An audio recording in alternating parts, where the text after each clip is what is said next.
Hi there, and today we're going to have a Squarespace Saved Sections tutorial. So here I am in my Squarespace website dashboard, and let's go to the website editor.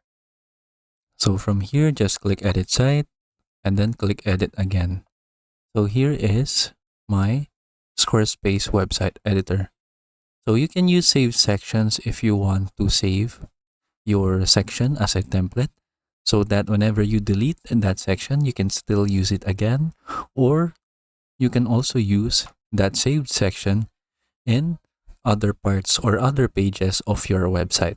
So for example, I have my section right here that contains the latest news of my website. So in order to make this a saved section, you just need to click the heart icon right here. So as you can see, it says save section. So we can just click on it. And then as you can see, this section is now added to saved sections. We can click view to view that in here. So now we have our saved section here. So I can just remove this section, for example.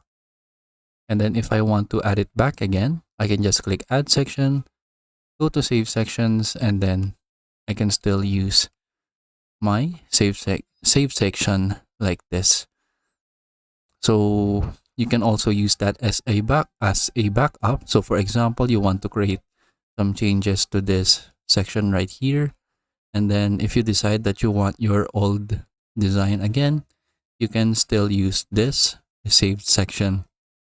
So we can also go to other pages of our website. For example, I'll click exit pages right here, and then for example, I'll create another blank page. So I'll just name it new page right here, and then I have an empty page. So from here, we can click edit, and then we can click add section. Then we can go ahead, use the save section right here, so that we automatically have this template. And then we don't need to create this section from scratch. And then that is basically the use of save sections. You can use them in other pages of your website or as a backup. And then that is it. So I hope you learn how to do it, and thank you for watching.